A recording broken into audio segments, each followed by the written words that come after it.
여러분 안녕하십니까. CJB 뉴스 매거진 7 시작합니다. 첫 소식입니다. 4.15 총선을 통해 선출된 21대 국회의원들의 임기는 오는 30일부터 시작됩니다. 아직은 20대 국회고 20대 국회의원들은 당선 여부를 떠나 마지막까지 유종의 미를 거두는 게 유권자들에 대한 마땅한 도리일 텐데요. 하지만 충북의 국회의원들, 지난주 추경 예산을 다룬 본회의의 절반이나 불참해 아쉬움을 남겼습니다. 이태현 기자입니다. 코로나19로 인한 경제 비상사태를 극복하기 위한 전국민 긴급 재난지원금은 지난달 30일 국회가 2차 추경 예산안을 가결하면서 확정됐습니다. 2020년도 제2회 추가경정 예산안은 예산결산특별위원회에 수정한 대로 가결되었음을 선포합니다. 하지만 당시 국회 본회의에는 84명이 불참했습니다. 충북 지역 국회의원도 절반이나 표결 과정에 참여하지 않았습니다. 대부분 이번 선거에서 낙선한 의원들입니다. 공천 과정에서 고배를 마신 더불어민주당 오재세 의원을 비롯해 미래통합당 정우택 의원과 경대수 의원은 표결에 불참했습니다. 낙선한 현역 국회의원 중 유일하게 이우삼 의원만이 참석해 추경안에 찬성표를 던졌습니다. 21대 국회 재입성에 성공한 의원들은 대부분 참석한 가운데 박덕흠 의원은 국회에는 모습을 보였지만 표결에는 참여하지 않은 것으로 확인됐습니다. 선거 과정에서 여야가 앞다퉈 공약했던 것과는 사뭇 다른 분위기였습니다. 더구나 긴급재난지원금은 국민적 관심이 집중된 주요 안건으로 특별한 사유가 없는 한 본회의에 출석해 표결에 참여하는 것이 유권자들에 대한 도리일 것입니다. 우리나라의 정치 문화가 선진사회로 가기에는 아직도 멀었구나 하는 생각이 들었습니다. 한 달이라도 기꺼이 열심을 다해서 의정활동을 해주면서 유종의미를 거두는 것이 바람직하다고 생각을 합니다. 현재로서는 20대 국회의 마지막 본회의 개최도 불투명해 충북 지역 현역 의원들에게 유종의 미를 기대하기는 어려울 것으로 보입니다. CJB 뉴스 이태현입니다. 네, 현재 정부 심사가 진행 중인 차세대 방사광 가속기가 충북에 들어설 경우 지역 산업 지도가 재편될 것으로 기대되고 있습니다. 충청북도는 주력 산업을 중심으로 미국의 실리콘밸리나 보스턴 바이오밸리 같은 첨단 산업 클러스터 구축을 구상하고 있습니다. 구준혜 기자입니다. 방사광 가속기 유치에 성공한다면 충북의 주력 산업은 날개를 달 것으로 예상됩니다. 방사광 가속기가 충북 경제를 이끄는 반도체, 바이오 헬스, 화학, 2차 전지의 핵심 원천 기술 개발에 두루 활용되기 때문입니다. 또 첨단 기계와 소재 부품 개발, 첨단 미세 가공에도 쓰이는 만큼 관련 산업의 집적화가 기대됩니다. 방사광 가속기를 활용하려는 각 분야의 연구소와 연구 인력도 속속 오창으로 모여들 것으로 보입니다. 지역 대학에서는 관련 학과 개설과 인재 양성이 뒤따를 전망입니다.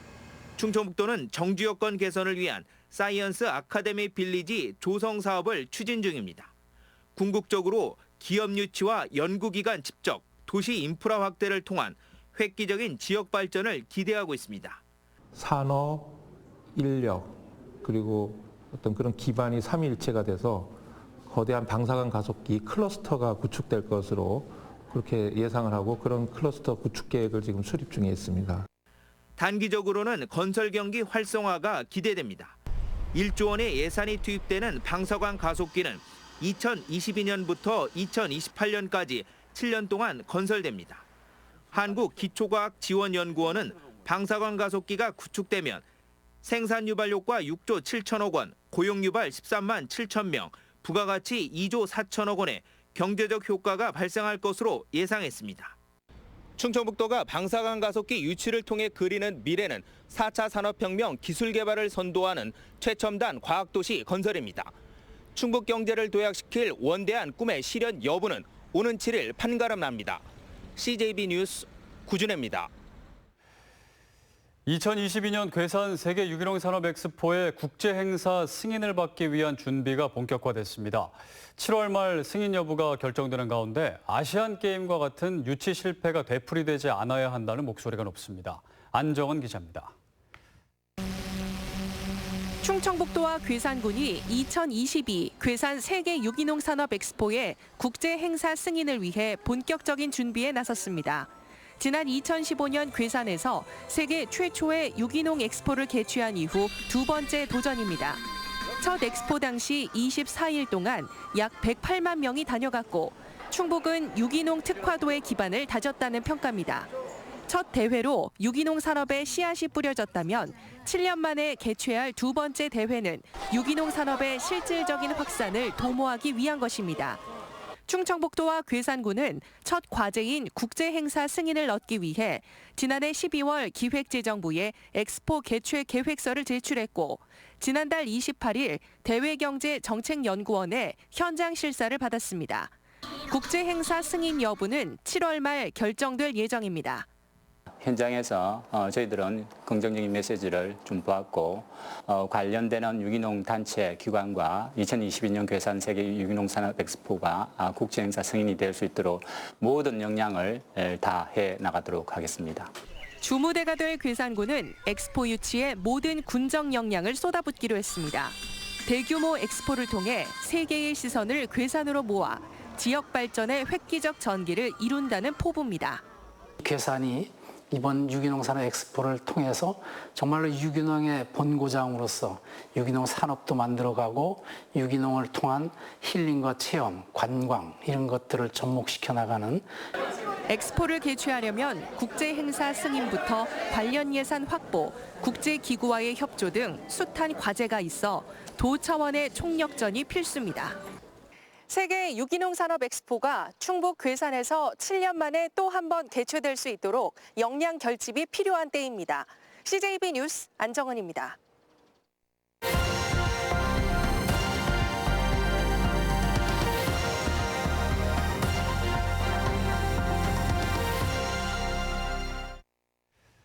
5.18 40주년이 코앞으로 다가왔습니다. 국가보훈처가 5월 18일이 되기 전에 전두환 씨가 현충원에 남긴 흔적을 지우겠다고 밝혔는데요. 곳곳에 남은 전 씨의 흔적을 이제는 모두 지울 때가 됐다는 목소리가 높습니다. KBC 고우리 기자입니다. 국립대전현충원 한가운데 자리한 현충문입니다. 지난 1985년 전두환 씨가 쓴 글씨로 만든 현판이 걸려 있습니다. 보훈처가 이 현판을 철거할 것으로 보입니다. 나라를 위해 목숨 바친 호국 영령들이 잠든 현충원에 내란죄로 대통령 예우까지 박탈당한 인물은 어울리지 않다는 지적을 받아들인 겁니다. 현충원의 경우에는 국가를 상징하는 곳인데 내란죄로 처벌된 전 씨의 현판이 걸려있다는 것이 매우 벽에 맞지 않습니다. 그래서 백담사는 지난해 12월 전 씨 부부가 2년여 동안 은거하며 사용했던 물품을 모두 치워버렸습니다. 전두환 전 대통령이 머물렀던 곳으로 기념한 지 30년 만입니다. 이처럼 전두환 씨의 흔적은 하나둘 사라지고 있지만 아직 전 씨를 기념하는 시설은 전국 곳곳에 남아 있습니다. 장성군 상무대한 무각사에는 5.18 민주화운동 다음해인 지난 1981년 전두환 씨가 광주를 방문해 기증한 종이 여전히 자리하고 있습니다. 우리가 알 수 없는 곳에도 있습니다.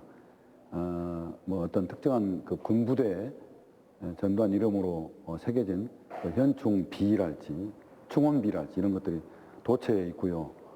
제보를 지금 받고 있는 상태고. 청주 청남대에 설치된 동상과 비석부터 경기도 포천의 호국로 기념비와 인천 흑룡사 정토원 현판까지 5.18 기념재단은 무고한 시민들을 희생시킨 전두환을 기념하는 건 있을 수 없는 일이라며 잔재 청산 작업을 이어가겠다고 밝혔습니다. KBC 고울입니다.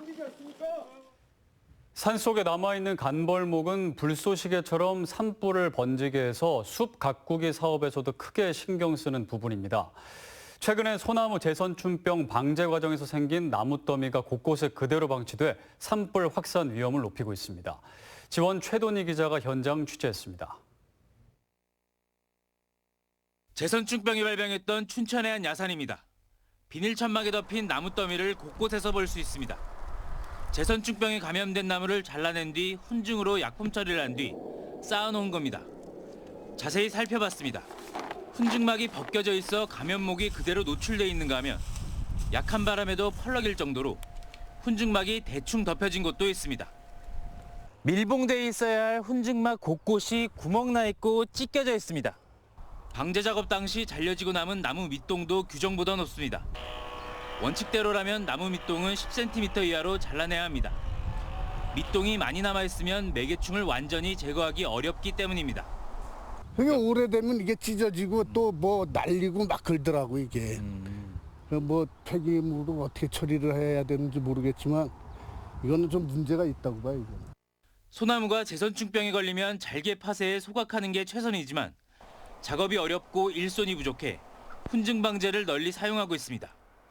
하지만 이렇게 사후 관리가 제대로 이루어지지 않다 보니 산림 경관을 해치고 특히 산불이 났을 때 불을 키우는 불쏘시개로 작용할 수 있다는 우려도 있습니다.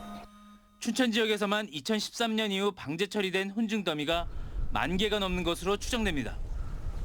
예찰 방재단 분들이 계십니다. 수시로 현장을 확인해서 그 현장 그 여건에 따라서 수집이 가능한 것은 이제 수집해서 파쇄를 하고 그 현장에서 이제 껍질을 벗기거나 해서 제선충 발생이 되지 않도록. 춘천시는 작업 환경이 열악해 체계적인 관리가 어렵다면서도 지속적인 예찰 활동을 통해 보완해 나가겠다고 밝혔습니다. 지원뉴스 초동입니다.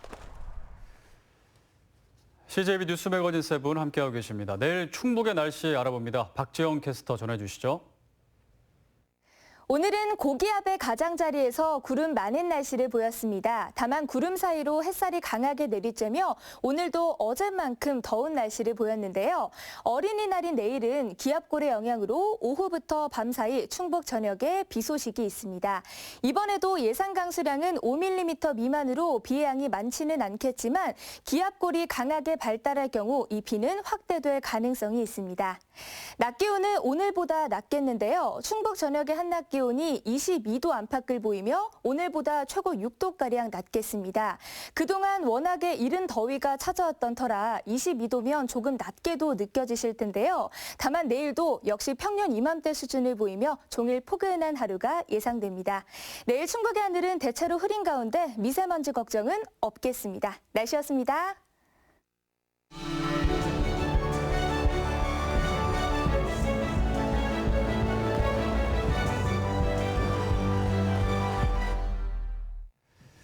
네, 오늘의 이슈와 화제의 시간입니다. 지난 4월 30일부터 내일 어린이날까지 황금 연휴가 이어지고 있는데요. 그러다 보니 사회적 거리 두기가 조금은 느슨해지는 그런 시점입니다. 자칫 코로나19가 재확산되지는 않을까 하는 불안감도 커지고 있는데요. 오늘 관련해서 조성 박사, 안재영 변호사와 이야기 나눠보겠습니다. 안녕하십니까? 네, 안녕하세요. 네, 내일 어린이날까지 이제 연휴가 이어지는데 아무래도 이제 사람이 좀 많이 모이다 보면 혹시 코로나가 이제 좀 잠잠해지고 있는데 다시 재확산되지는 않을까 하는 우려가 정부도 그렇고요. 이제 시민분들도 그런데 어떤 문제를 좀 예상해 볼 수 있을까요? 네, 우선 뭐 연휴 이전부터 여행 인파가 좀 몰릴 것을 예상해서 방역 당국에서도 이런 주의를 계속해서 요구를 했는데요. 네. 그 날씨가 좀 더워지다 보니까 우선 마스크를 착용하지 않는 분들이 좀 많이 늘었습니다. 땀이 너무 나더라고요. 네, 지금 그 기존에 이제 불편함이나 불안감이나 있었을 때보다는 지금 좀 느슨해진 마음도 있겠지만 사실은 이런 그 6일부터 생활 방역으로 좀 전환하겠다라는 이야기를 하고 있잖아요. 그 가운데서 그 생활 방역으로 넘어간다는 이야기가 우리가 경계 수준을 늦춰야 된다는 의미가 아니라 기존에 하던 활동들을 어느 정도 이제 할 수 있도록 만들기 위해서는 마스크 쓰기나 사실 그 손 세척 같은 그 위생 수칙도 철저하게 지켜야 하는데요. 특히나 이 등교 개학을 이제 앞두고 있다 보니까 네. 이제 그 학부모 학생 할 것 없이 좀 불안감이 좀 커질 수 있는 우려가 있습니다. 당장 우리가 2월 달에도 이렇게 안정기를 찾는가 싶다가 다시 한번 확진 환자가 폭증한 그런 경험들이 있기 때문에 좀 이런 것들을 잊지 말아야 될 것 같고요. 사실은 이제 학생들을 등교를 안 시키게 한다는 차원에서 봤을 때 유치원, 초중고 합하면 한 600만 정도가 되고요. 네. 대학생까지 합하면 거의 1,000만 정도의 학생들을 일종의 사회적 거리두기를 고강도로 시켰던 것과 다름없거든요. 네. 그렇기 때문에 지금 국민들이 사실 방역 주체가 돼야 된다는 차원에서라도 생활 속 거리두기는 지속적으로 추진이 돼야 될 것 같습니다. 네, 지금 생활 속 거리두기, 이제 생활 방역 얘기가 나오고 있습니다. 사실 생활 방역이라는 그 자체가 사람마다 좀 다르게 그걸 느끼기 때문에 어느 정도까지가 생활 방역이냐. 나는 이 정도까지를 생활 방역이라고 생각하는데 다른 사람이랑 좀 다르잖아요. 맞습니다. 그래서 그게 조금 애매한 느낌은 있습니다. 자, 이제 오늘 4시에 그 교육부에서 발표했습니다. 등교를 언제 할 것이냐 오늘 발표한다고 해서 4시에 나왔는데 다음 주 수요일 13일 고3 학생부터 이제 순차적으로 등교 개학을 하겠다라고 이제 발표를 했는데 어떻게 보세요? 아직까지 그 의학계에서는 다시 한번 좀 재고를 해야 된다 이런 목소리도 있는 것 같아요. 네, 맞습니다. 이에 대해서는 진짜 논란이 굉장히 많은 부분이죠. 그래서 정부도 이런 논란을 고려해서 기존에 등교 자체는 굉장히 보수적으로 접근하겠다라고 이제 발표를 했었다가 지금 말씀해 주신 대로 이제 13일부터 이제 순차적인 개학에 들어갔어요. 이제 이에 대해서 이제 질병본부 관리에서는 여기에 대해서 이제 어떻게 생각하냐라고 물었더니 일단 그 개학과 관련해서 집단 발병의 우려 가능성을 높게 보진 않는다. 다만 그렇다고 해도 아예 없는 건 아니다. 이제 이런 답변을 내놨거든요. 그리고 그런 상황에서 일단은 이제 개학에 대비해서 여러 가지 상황에 다 대비하고 있어서 지침과 예방책들을 마련하고 있고 그와 관련해서 이제 모의 훈련까지 하고 있다. 이제 이렇게 얘기를 했는데 뭐 당연한 얘기겠지만 요즘 이제 코로나가 좀 안정세에 접어들지만 학생들의 교육 역시 뭐 대한민국이 포기할 수 없는 국가의 굉장히 중요한 목표 중에 하나랍니다. 그래서 일단 그 개학이 결정된 이상 지금처럼 이제 정부를 믿고 등교를 하되 아까 말씀해 주신 것처럼 경각심을 잃지 않고 계속 주의하는 게 좀 필요할 것 같습니다. 네, 일단은 언제까지 미룰 수는 없고요. 발표했으니까 정부를 믿는 게 좀 일단 필요하겠군요. 그렇습니다. 네, 현재 코로나19로 어려움을 겪는 분들 많습니다. 이제 그중에서 이제 소상공인을 대상으로 조금이라도 도움이 되기 위해서 긴급 대출을 계속해서 진행 중인데 그 긴급 대출도 긴급하게 대출받지 못하는 상황이 계속 발생하고 있고 대출을 거부당하는 일까지 발생하고 있다고요? 현재 상황이 어떻습니까? 네, 우선 정부가 1차로 소상공인 긴급대출을 위해서 마련한 재원이 총 16조 4천억 원입니다. 그 당초에 이제 12조 원을 배정을 했다가 수요가 폭증을 했기 때문에 조금 더 늘어났는데요. 이것도 지금은 이제 거의 다 소진된 상태입니다. 대출 금리가 워낙에 좀 쌌어요. 연 1.5% 수준이기 때문에 어떤 경우에는 이제 이 대출을 받아서 기존의 대출을 이제 대환하는 그런 분들도 일부는 있었다고 보도가 되고 있습니다. 실제로 이제 저신용자의 경우거나 아니면 금융권을 이용할 수 없는 분들 이제 신용 등급에 따라서 차등을 두면서 대출 기준이나 금액이나 이런 차이들이 있어서 알려지지 않은 것 때문에 이제 대출을 못 받은 경우들도 있었고요. 일부는 또 신용 불량 이력이 있거나 또 대출 제한하는 일부 업종들도 있었습니다. 그래서 복권 판매라든가 주류 소매라든가 이런 업종들은 제한 대상이 되기도 했고요. 그래서 그 신청 자격이나 이런 것들이 좀 차이가 있으면서 혼선이 좀 다소 있었습니다. 그렇지만 그 정부가 2차로 지금 10조 원 가량을 추가로 배정을 해서 그 기간에 좀 차이는 있겠지만 5월 말 정도부터는 다시 시행하려고 준비를 하고 있다고 하고요. 이런 그 재원들 자체가 사실은 세금으로 이루어지다 보니까 실제로 그 시중 금융권보다 그 진입 장벽은 좀 낮다 하더라도 다시 돌려받을 것에 대한 그 어느 정도의 보호 장치는 좀 불가피하다라고 볼 수밖에 없을 것 같습니다. 네. 일단은 어려울 때는 급한 부를 일단 꺼야 되니까 대출이라도 받는 게 일단 필요하지만 결국 대출은 말 그대로 갚아야 되는 거잖아요. 맞습니다. 근데 대출이 필요한 분들은 이제 소상공인 어려운 분들이 대출을 받는 건데 결국 그분들에게 도움이 되는 게 대출을 받는 것이 과연 적절한 것이냐 이런 지적도 나오고 있어요. 근본적인 대책은 아니라는 거잖아요. 네, 맞습니다. 일단 일선에서는 경제적으로 어려운 분들은 당연히 경제적으로 어려운 상태에서 대출을 해준다 그러면 잠깐은 너무 좋죠. 지금으로서는 정말 가뭄의 단비 같은 그런 돈이 될 텐데 조금 길게 생각을 해보면 말씀해 주신 대로 이건 어차피 갚아야 되는 돈입니다. 그래서 실제로 이제 그 대출 실무하는 과정에서 보면 그 상인들 중에서는 이거 어차피 갚아야 될 돈인데 난 이런 도움이 필요 없다라고 생각해서 신청하지 않는 분들도 꽤 있다고 해요. 오히려 더 부담이 된다. 네, 부담이 돼서 갚는 과정에서 그거를 갚지 못하면 또 이제 신용불량 같은 위기에 몰릴 수 있으니까요. 실제로 이런 경제적 문제들을 한번 분석을 해보면 기본적으로는 이제 소상공인들이 지고 있는 고정비가 굉장히 큰 문제입니다. 기본적으로 이제 임대료나 인건비가 굉장히 큰 문제인데 네. 이 부분에 대해서 좀 생각을 해볼 필요가 있을 것 같아요. 실제로 현 사태에 대해서 일각에서는 코로나 이전에 뭐 최저임금이라든가 근로시간 단축 등과 같은 타격 때문에 굉장히 어려워진 상태에서 코로나로 인해서 무너진 것이다. 뭐 이렇게 파악하는 시각까지도 이제 등장을 하고 있거든요. 네. 제가 전에도 한번 살짝 언급드린 점이 있는데 현 법률로서는 이런 상황이 터졌다고 해서 그런 고정비를 줄여낼 방법이 없습니다. 네. 지금 우리나라가 이런 대규모 재난 사태를 처음 겪는 거잖아요. 따라서 국회 입법 과정에서 이런 것들에 대한 고려가 전혀 없었어요. 임대차 관련된 법률이라든가 노동법에 이런 재난 사태에 대한 예견이 전혀 없었거든요. 근데 우리가 이제 이번에 한번 이런 사태를 겪었기 때문에 앞으로는 국회의원들이 어떤 입법을 할 때 뭐 예를 들어서 임대차 계약서에 그런 특별한 예외 조항이 없더라도 법에서 예외 조항을 만들어서 이런 재난 사태가 터진다고 하면은 임차료를 좀 협의하에 낮출 수 있는 방안을 넣는다든지 네. 근로시간 단축과 관련해서도 일방적으로는 아니지만 이런 재난 사태 시에는 조금 유연하게 적용할 수 있다든지 이런 종류의 입법이 좀 필요할 것이고 그런 입법이 된다 그러면 추후 우리가 다시 재난 사태를 겪었을 때 네. 조금 더 유연하게 대처할 수 있을 것 같습니다. 장기적인 관점에서 봤을 때 좀 고정비를 줄이는 노력이 필요하다. 맞습니다. 입법을 통해서라도요. 네. 네, 다른 주제로 좀 넘어가 보겠습니다. 지난 23일에 오거돈 부산시장이 성추행 사건으로 사퇴를 했습니다. 그 이전에는 안희정 전 충남지사가 또 이런 일이 있었고요. 네. 이런 걸 이제 권력형 성범죄라고 하는데 그러니까 본인의 지위를 이용해서 부하 직원에게 성범죄를 저지르는 건데 이런 권력형 성범죄가 계속 끊이질 않고 발생하네요.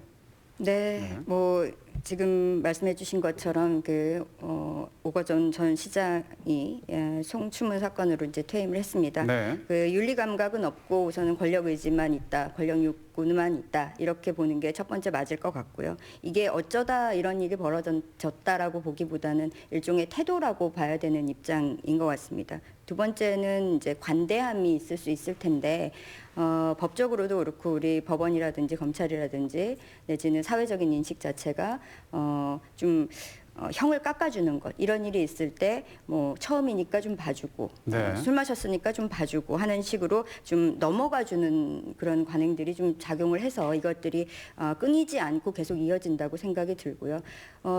단순하게 성범죄뿐만 아니라 이제 사회 전체적으로 좀 문제가 될 수 있을 만한 것이기는 한데 나이가 들어서 사회적 지위가 높아지고 하면 사실은 자아가 비대해진다고 그러거든요. 자아가 너무 커진다. 그래서 내가 생각하는 나 자신이 과대평가되는 그런 경향이 있습니다. 그렇게 된다면은 사실은 가장 중요한 게 주변에서 좀 비판해 줄 수 있는 목소리가 있어야 되는데 반대로 이 지위가 올라가게 되면 주변에서는 이제 듣기 좋은 이야기를 많이 해주고 아첨하고 이러다 보니까 사실은 그 지적인 판단력이라든가 윤리적인 감수성이나 이런 것들은 자연히 쇠퇴할 수밖에 없게 되는 것 같습니다. 그래서 그 말씀드린 것처럼 단순하게 성범죄뿐만 아니라 권력형 비리라든가 부패라든가 내지는 뭐 기득권층의 내로남불 이런 행태들이 모두 다 이런 맥락에서 이해돼야 될 것 같습니다. 그러다 보니까 지금 지위가 높이 올라가기 전부터 뭐 공무원이든 어떤 부하 직원이든 성인지 감수성 교육을 지위가 낮을 때부터 계속 해 나가야 된다. 그런 것들을 체계화시켜 나가야 된다는 이야기들도 나오는데요. 좀 권력형 성범죄를 근절하기 위해서는 어떤 대책들이 좀 있을까요? 네, 우선은 뭐 말씀해 주신 것처럼 교육이 상당히 필요한 부분이죠. 우리가 관행적으로 아니면 그 관습적으로 사회적으로 학습받아서 이렇게 인식해 온 것들이 사실은 드러나는 문제들이기 때문에 이게 성차별적인 요소들을 얼마나 민감하게 생각하느냐 이게 말씀해 주신 그 성인지 감수성이지 않겠습니까? 그러다 보니까 이거는 그 사회적인 인식이 바뀌는 데는 실제로 한 세대 정도의 시간, 오랜 시간의 노력이 필요합니다. 그래서 체계적인 교육이 이루어져야 될 것이고 이게 좀 빨리 이루어지게 하기 위해서는 우선적으로 이제 우리 공직사회라든가 뭐 정치나 법조계 아니면 그 기업이라든지 우리 그 직장 문화에서도 나타날 수 있는 그 남성 중심적인 구조 이런 것들을 좀 바꿀 필요가 있죠. 이러려면 그 상층부에서 의사결정을 하는 구조 안에 좀 인위적으로 보일지 몰라도 여성들을 많이 대표성 있게 참여시킨다든가 하는 제도를 좀 두는 것이 좀 현실적으로 타당한 방법이 될 것 같습니다. 네. 관련해서 이제 지난 2018년에는 미투 열풍이 또 한참 불었잖아요. 맞습니다. 근데 그 미투 열풍으로 인해서 완전히 해결되지는 않았지만 어떤 네. 문제가 문제가 있다라는 것이 이제 수면 위로 올라왔는데 네네. 아직까지도 현장에서는 해결해야 할 과제가 많이 남아 있습니다. 현재 네. 직장 내에서의 성희롱에 관해서는 처벌할 수 있는 그런 법령이 있죠. 네, 이제 조금 아까 말씀해 주신 네. 대로 저희 사회가 이제 과거에는 이제 성범죄에 대해서 좀 관대한 편이었어요. 근데 그런 것들이 지금 미투 운동이나 이런 거를 통해서 지금은 그런 반성적 고려를 통해서 현재에서는 많이 엄단을 하고 있는 추세입니다. 다만 아직까지도 이제 일상적으로 이루어지고 있는 이제 성적 불쾌감을 자극하는 행위 네. 이런 부분들은 아직까지도 좀 만연한 느낌이 있어요. 그래서 이제 작년에 이제 남녀고용평등법에서 이제 성희롱에 관해서 처음으로 이제 법에서 언급을 했거든요. 사례가 있었나요? 근데 다만 이제 이 부분에 대해서 일반적인 인식에 대한 오해를 좀 잡을 필요가 있는 게 네. 아직까지도 신체적 접촉이 없는 성희롱에 대해서는 처벌이 불가능한 상태입니다. 아, 그래요? 네, 맞습니다. 그러니까 남녀고용평등법이 성희롱이 어떤 것이다라고 정의를 하기는 했는데 그에 대해서 직접 처벌 규정은 두고 있지 않아요. 네. 근데 이제 그 해당 법에서 처벌 규정을 두고 있는 경우는 이제 직장 내에서 직장 상사나 업무상 관련해서 성희롱이 이루어졌을 때 직장 내에 아무런 조치가 취해지지 않았다. 네. 그 자체 징계 등을 말하는 거죠. 그런 경우에만 처벌 규정을 두고 있고 뭐 일반적으로 성희롱을 했다고 처벌을 할 수는 없는 겁니다. 그래서 저희가 일반적으로 뭐 사회생활을 하다가 너 이거 성희롱이야, 이거 고소할 거야라는 말을 흔히들 하는데 그런 경우는 실제로는 경찰서나 수사기관에 고소를 하게 되면 아무런 처벌을 받지는 않게 되는 거죠. 그렇군요. 네, 그 논의가 또 계속 이어져야겠군요. 네, 알겠습니다. 여기까지 듣겠습니다. 조성 박사, 안재영 변호사였습니다. 감사합니다. 네, 이상으로 CJB 뉴스 매거진 7 1부를 마치고 잠시 후 2부로 이어집니다.